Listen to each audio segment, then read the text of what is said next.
conference.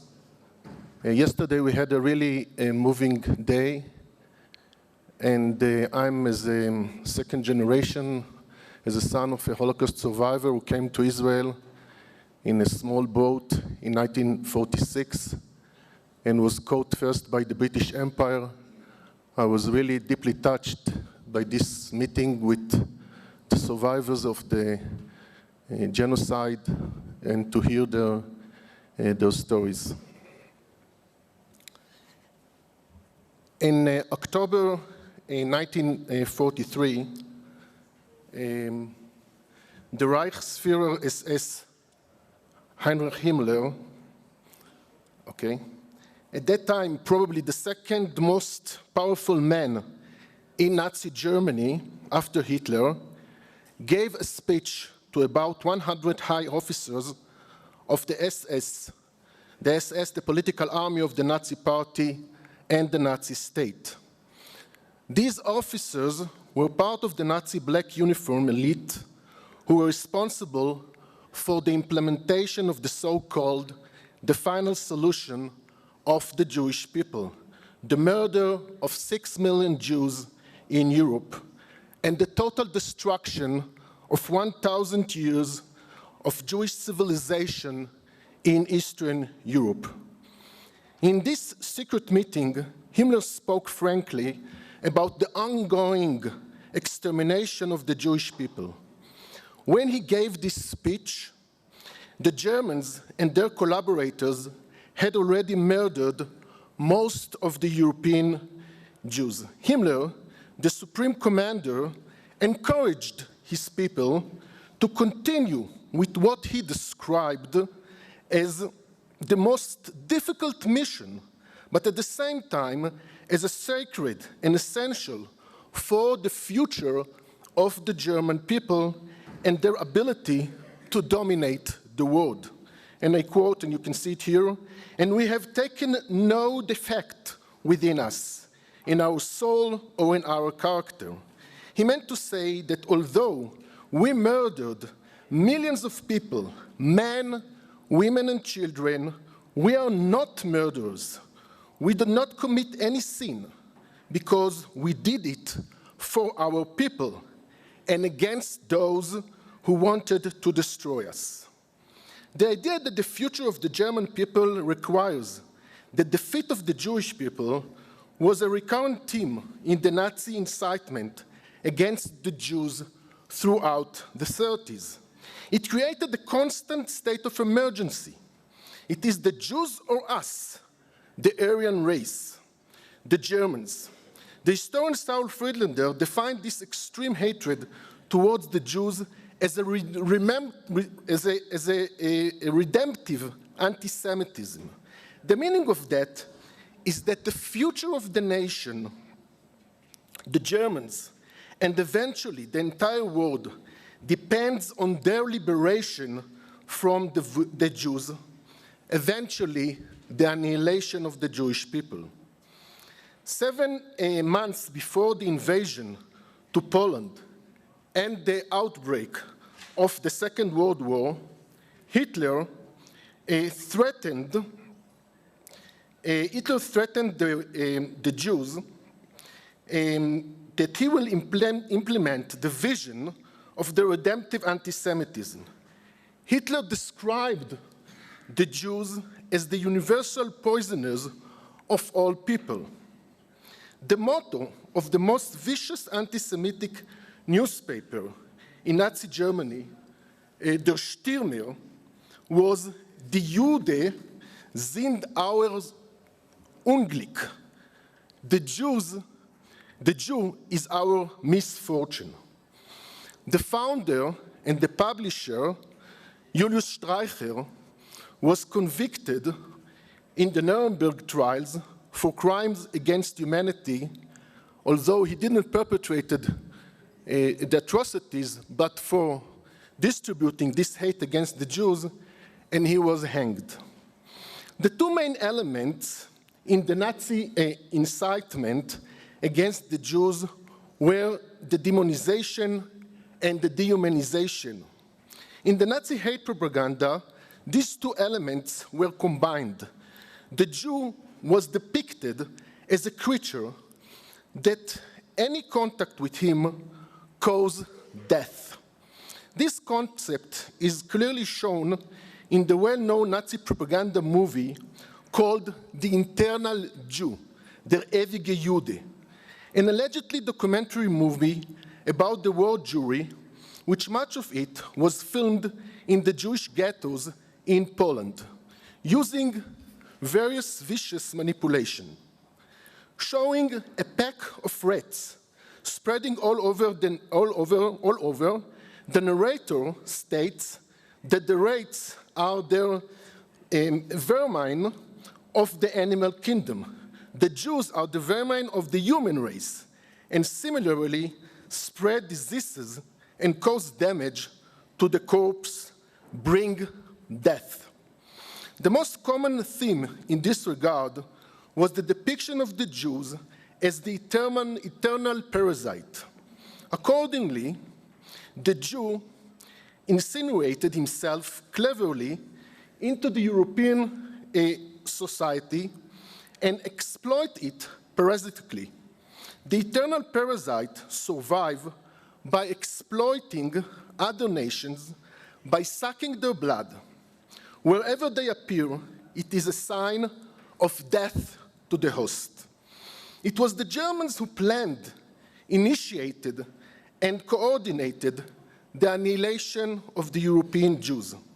However, it is undoubtedly that the indifference of large segments of the European local population regarding the fate of the Jews, as well as the active wide collaboration of European citizens in the persecutions, deportations, and the numerous cases, particularly in Eastern Europe and Central Europe, of the murder of Jewish inhabitants, their fellow countrymen, and frequently their neighbors in towns and villages, this played a major role in the almost total destruction of the European Jewry.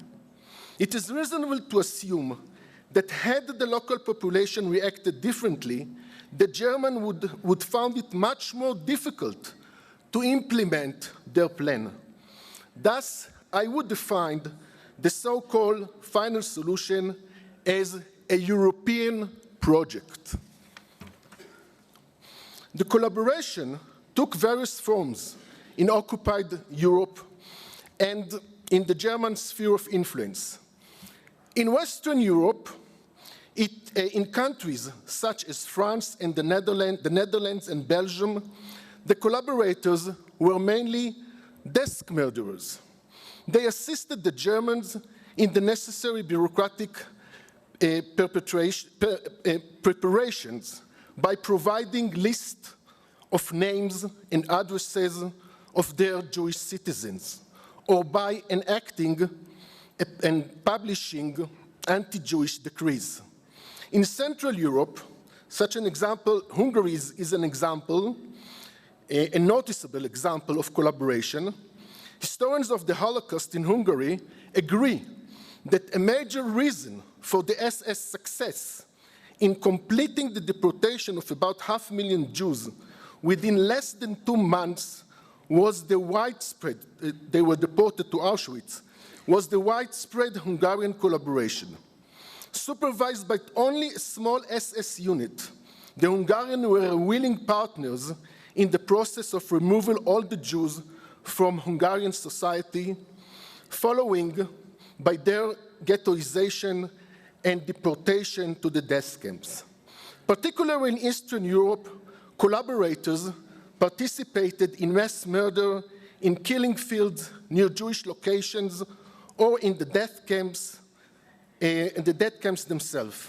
From all over Europe, collaborators served as auxiliaries, guarding in concentration camps, helping to deport the Jews from the ghettos to the death camps. There is no simple explanation for that wide collaboration in the destruction of the Jewish people. Not all the collaborators and not all the Nazi perpetrators were extreme anti-Semites. Conformity, obedience, and pure opportunism, such as plundering Jewish property, taking their positions, played an important role in this shameful collaboration with the Germans. Nevertheless, there is a consensus among historians that the dramatic increase of anti-Semitic propaganda and the violent incitement against the Jews in the 30s paved to the wide collaboration. The idea that the fate of the Jews depends on the fate of nations, European nations, depends on their ability to struggle against the Jews was relatively new. It was an outcome of the emancipation that was given to the Jews in most of the European countries in the 19th century. Many Christians were not willing to accept the Jew as a fellow and equal citizen.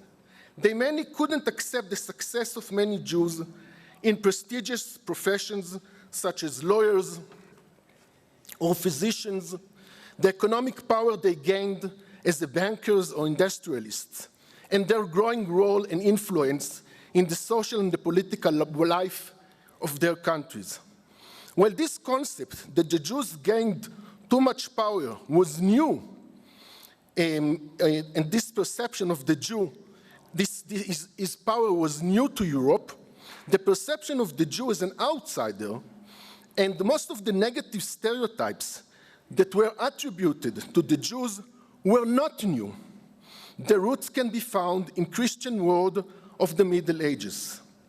Time is too short for me to discuss here the roots of some of the main modern anti-Semitic components and the negative stereotypes of the Jews. However, it is important to note that they all were based on centuries of anti-Jewish hatred in the Christian world in Europe, in which the negative Jewish image was shaped and became an integral part of European culture and the social life.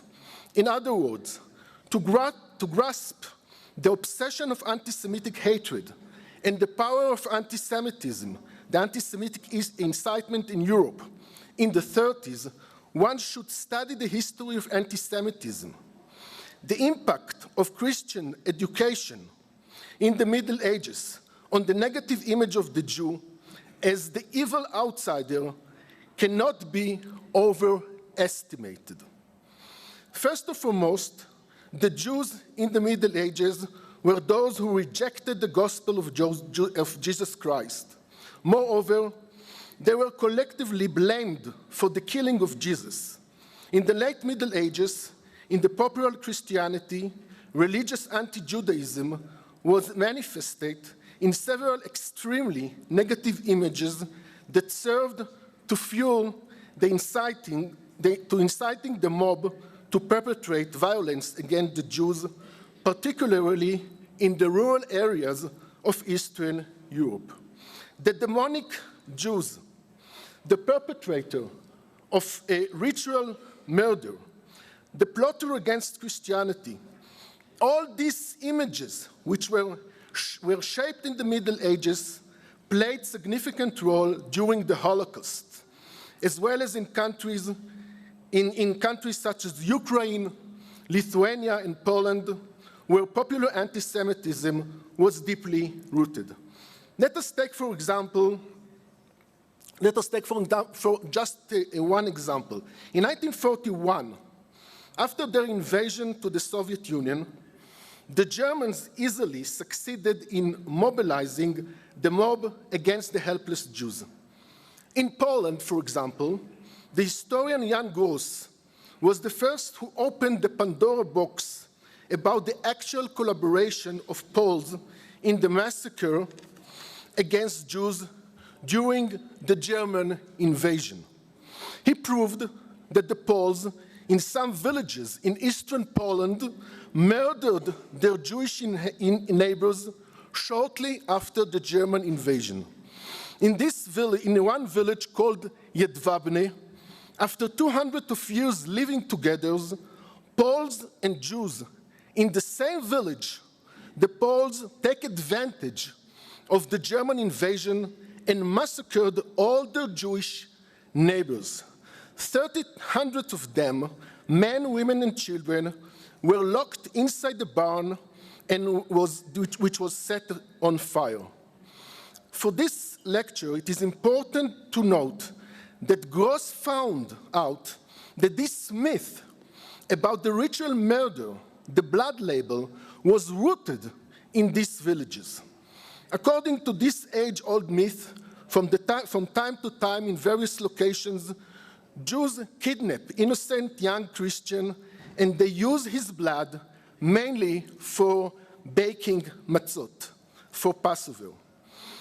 Even after the Holocaust, in which 3 million Jews in Poland were killed, were murdered, mostly in death camps, in the summer of 1945, and again in 1946, when only 50,000 Jews, remnants of the Holocaust, were living in Poland, Jews were accused, even at that time, were accused of allegedly perpetrating ritual murder, and riots broke out. And you can see here that the Stürmer, it's a translation about a revelation that the Jewish murder plan, there is a Jewish murder plan against the Gentiles. That brings me again to the Nazi publications and the Stürmer, and another myth that emerged in the Middle Ages and became a cornerstone in modern anti-Semitism was the Jewish plot against the Christian community. Jews acting as a secret agent against the rest of the world. This myth was linked to the, go on? Okay, go on. More? Okay, this myth was linked to the previous one, the ritual murder. According to the popular medieval legend, a secret rabbinical group convened periodically from time to time from all over Europe to determine which community was to turn to commit a ritual murder. So here you can see how the Nazis combined the Jews as a demon, the dehumanization of the Jew, and also the Jewish conspiracy to control the world. What happened in Europe in the 1930s that affected the dramatic increase of the anti-Semitic incitement? In the 30s, the decade before the outbreak of the Second World War and the Holocaust, this decade was characterized by a growth of nationalism. It resulted from a social upheaval following the 1929 world economic crisis, the influence of a political triumph of fascism and National Socialism, Hitler and Mussolini in Europe, and particularly in Central and Eastern Europe, the escalated tensions between ethnic groups who lived in the same territory over cultural domination, the reclaim of territories that some nations, such as Hungary, lost immediately after the First World War, after the peace agreements. And last and not least, it was affected by the fear of communism and the Soviet Union. Most of those who feared communism identified it with the Jews. Generally speaking, the Jewish population, both in Western and Central Europe, did not support communism, did not support the communist idea. However, there was a massive, disproportionate number of Jewish activists in the newly communist parties in Europe, and moreover, some of the main figures of the communist revolutionary groups and the revolution that broke out at the end of the First World War in countries such as Germany and Hungary were of Jewish origin. Those young Jews who joined the communist parties and participated in the revolutionary movement were inspired by socialist message of equality. They believed that in the new socialist world, all human suffering, discrimination, and injustice would disappear, and with that, anti-Semitism and the Jewish stigma would vanish. Almost all of them were hostile in the name of universalism to anything Jewish. Holding key positions in the Soviet Union, they did not hesitate to persecute Jews who were accused of not following the communist vision, for example, members of the Zionist youth movement.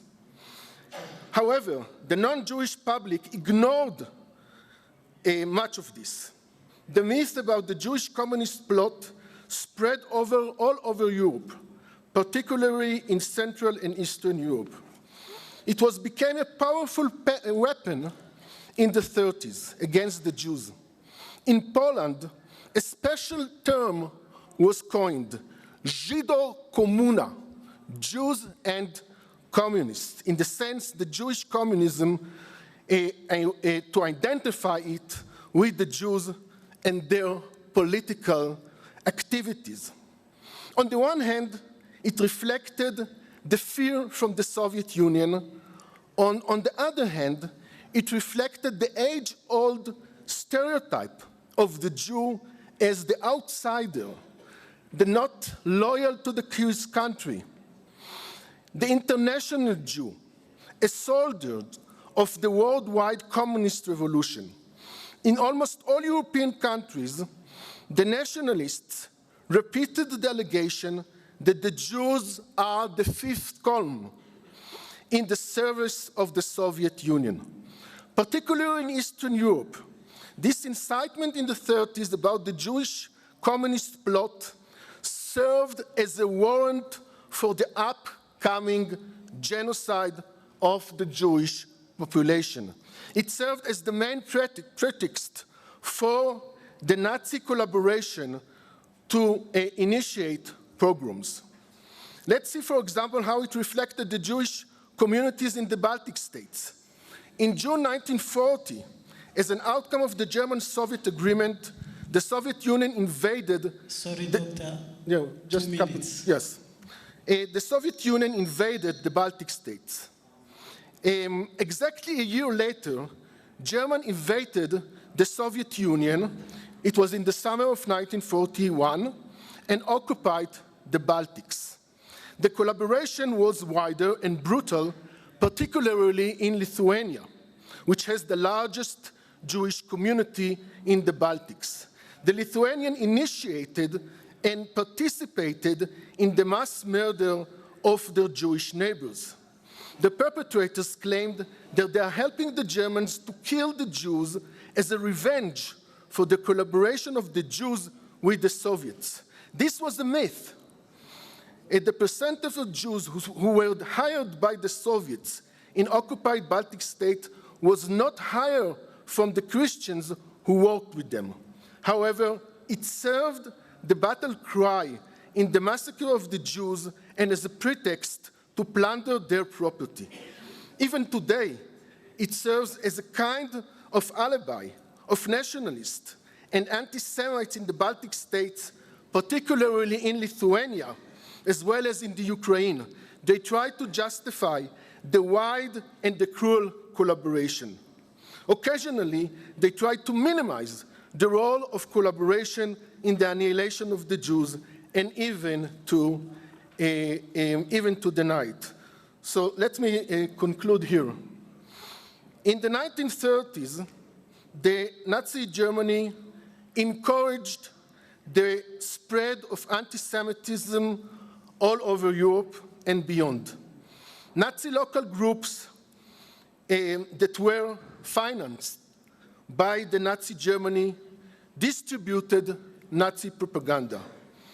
Yet, it was not Nazi-like groups of French, Belgian, Polish, Hungarian, and Romanian Jew hatred who were significant during the 30s and even during the Holocaust. The main threat was the increased of local variations of extreme hatred toward the Jews.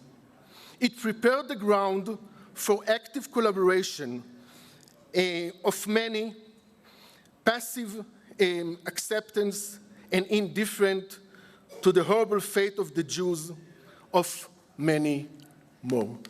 Thank you.